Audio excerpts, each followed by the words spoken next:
Hello, friends and families. Welcome back to take 2 of our homeschool together Greece week 3. We had a restart. Our dog was making noise. Yeah. Anyways. But as with all homeschoolers, we adapt and we change and we go with the flow. So take 2. Take 2. So this week we're kind of finishing up our trail through Greece. Yeah. Next week is the Macedonians and Alexander, but this week we're finishing up Greece. Mm-hmm. Real focus this week was the Peloponnesian War in the curriculum. We touched a little bit on that. But what was really, really, really resonating with our daughter was more Greek gods and goddesses talk. So that's what we focused on. Let's go ahead and get into it. Yep. First thing is the child's introduction to Greek mythology. But wait, don't start there. What's super important is it comes with a wonderful map. Yes. Not just any type of map, but a family tree of Yes. all the gods and goddesses. And this was something we began to kind of reference a lot and come back to, because every time you hit that new god, you're just like, oh my gosh, who's that related to? Yeah, well, and it's really all very confusing. incestuous, right? Yes, very. So this is a really great book. We've covered different books of Greek mythology.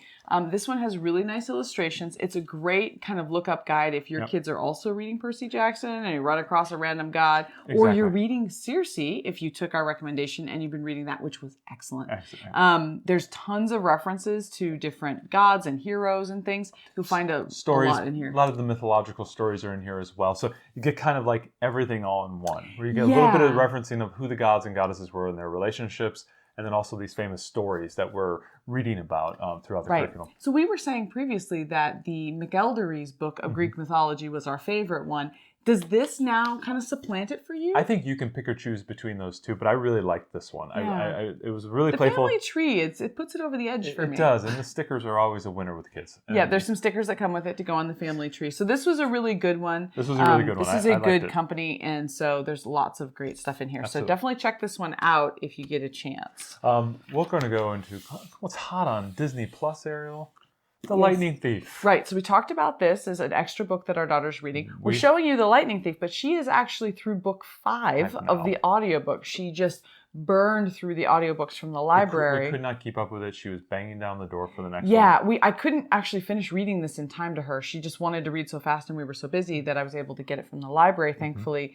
And she finished it in like a day and a half. Yeah. And then she was like, I want number 2. I want number 3. Yeah. So she's got, I think, just one more left in the series. Yep. So she absolutely loved this. And we started watching this show on Disney Plus. We'll talk about that in a few minutes. That was really good. I mean, we can just talk about it. Yeah, Let's talk about it. So it came out. It was the premiere this week, I think. Right. Well, it came out just before Christmas. And so a new episode releases every week. And it's really fantastic. If you saw the movie and didn't care for that, I think the big downside to the movie is that they made Percy and all his friends like 16. And in the book, he's like, 11 or 12. And so some of the stuff was, it just felt like too immature for that age to do. This show is really great. Our daughters both love it. We haven't found anything inappropriate in it. It's got the kid they've casted as Percy's really good. I haven't read the books and I didn't watch the movie, so this is like my first introduction to Percy, and it's very compelling. Yeah, I've read the book before and I've watched the first movie, and they were okay, but this is great. So if you're on the fence about it, even if you don't want to read the book, you could always watch the show on Disney Plus. I think it's going to be, when it finishes, I think it's going to be 8 episodes long. Yeah. It's really great, and it introduces lots of gods and different stories and lots of rabbit trails for you to go to the mythology book and look up. So highly recommend the show on Disney Plus. If you haven't checked that out yet, it would be a great supplement to this, whether you read this book or not. Yep. We're also still, according to the curriculum, still reading the Odyssey. We will talk about that next week when that is officially over. But we did do a little bit more reading this week, a little bit more literature. We'll talk about the first one. The Goddess Girls, Athena the Brain. Yeah. This is just an extra thing. It's just an extra chapter book. But you see there's like big spaces, so it really goes really It was quick. actually a fairly quick read, and actually pretty enjoyable. It was kind of funny. He read this to her, which I thought was fun. I got this so I could read it to her, but I'm surprised that he was like, have you been read Athena the Brain? It's actually really he was like all kind of into it. So in this one, all of the Greek gods are reimagined as like they go to middle school academy. It was like a Mount Olympus Academy. Right. And so they're all going to school and they're having MOA is what they're calling. Yeah, they're having like school type. Zeus is the principal. Athena was in some village and she didn't know she was a goddess, and she was brought home. And she had to, meet her dad. He's the principal, and he's not really like very with it, and it's very funny. And she's like kind of got the sweets on Poseidon, and he's like the super jock, and it's just very funny. So it's all kind of like couched in. It's kind of like angsty, middle school angsty, but it was really fun. There's a whole series of these.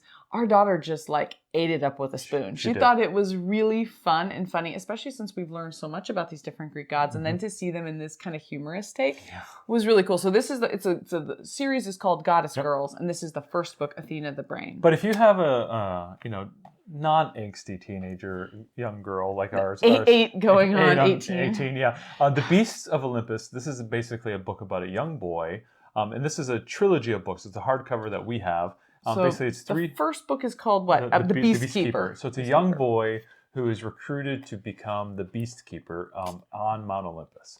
And they're all the animals that nobody wants to take care of, and they're all super dangerous. And he has this knack of taking care of them. And through the journey, he's finding out, who his father is and his family relations. I read a little bit of the first one, and it was really enjoyable, directly in line with the reading of, difficulty of like the Goddess Girls. So if you want something that's a quick burn, maybe the Odyssey, you guys finished it early, or maybe it's not really resonating, hopping over to something a little bit more enjoyable or a little bit more fun, a little bit lighter, the Beastkeeper you can absolutely do. So Goddess Girls, Beastkeeper, keep it in mind if you're looking for some like quick read, or maybe something you want to read at night before bed while you're doing Greece. Maybe during the day you're reading the Odyssey, but at night you want to read something a little bit more light, a little bit more fun, but it's kind of set in that same world. Yeah. Definitely two good options for you. Going with a little bit of the art that we always like to say. Obviously, I challenged my daughter to draw Athena on the front. She did a decent job. I thought she did pretty good, and she just freehanded and did it. She did a good job. She was pretty excited about it. She's 8, so so we did a little bit of art there. But here's the big one. This is the piece de resistance. They were so excited when I got home from work to show me this. Like, Mommy, the mac and cheese gods. I was like, what are we talking about? So I said, hey, listen, Mount Olympus, lots of people, lots of family, lots of turmoil and stress and everything. I go, but what if our house was Mount Olympus?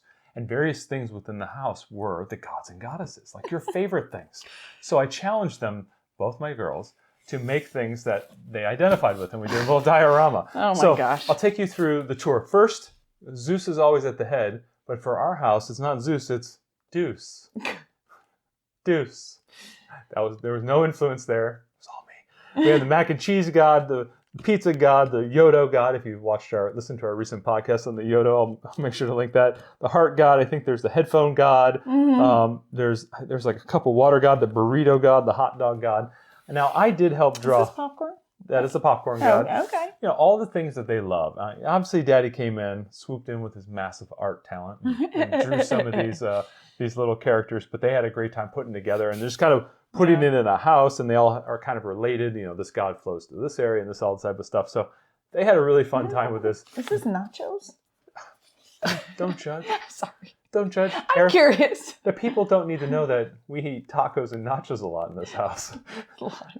We have a 4-year-old who is not eating a lot of meat, and we have to kind of gravitate to what she wants. She likes burritos. She likes burritos. So anyway, so we had all these fun little things, and I tell you what, this was obviously Amazon box on the back, flattened, put some paper, I just duct taped it. It was such a quick project, but this thing took an hour and a half, and both girls were just absolutely digging this. So if you're thinking about doing some gods and goddesses thing, bring it home to your house and have them, make gods of their favorite things, and that's really, really cool thing. I thought they really enjoyed it. And it really resonated, especially when we were looking at the family tree from the Mythology book. That helped get them ideas on I kept asking, what are your favorite things? What are your favorite things? Imagine if you had gods to explain those things. Oh, the headphones for, our audiobooks. Oh, our Yodos that we love listening to, that type of thing. It could be really cool, too, if you wanted to do this with your family. Yeah, Grandpa would be the god of what, yes. And Grandma would be the god, and, Uncle would be the god of... Grandma's obviously the snack goddess. The snack goddess. She opens up her purse snacks. But that could be kind of fun, to actually take your family tree as if you were in the gods and goddesses, and what would that all be?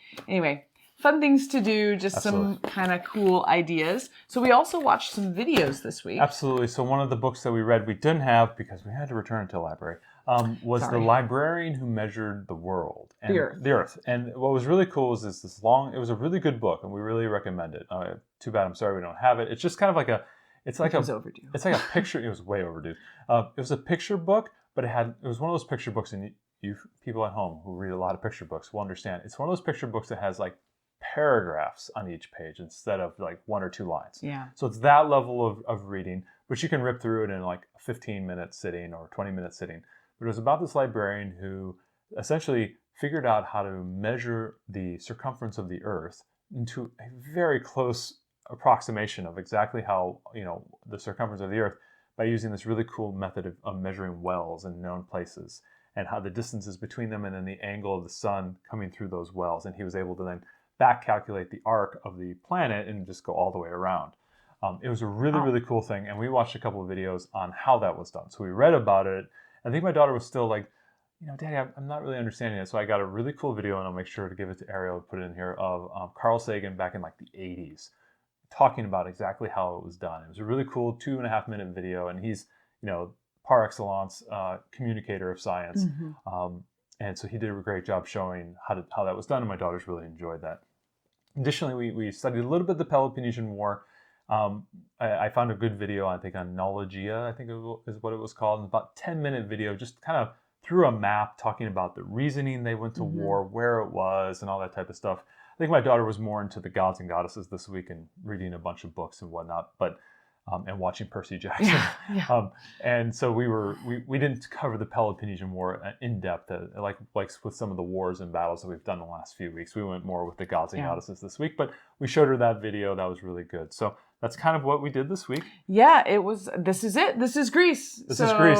It was a big time. Thanks for sticking with us through Greece. Next week we're going to the Macedonians, where they come down from the north, take over the Greeks, and then Alexander goes on his tour to Asia. Yeah. And we'll go ahead and we're looking forward to that. So we're going to Alexander next week, and then off to India.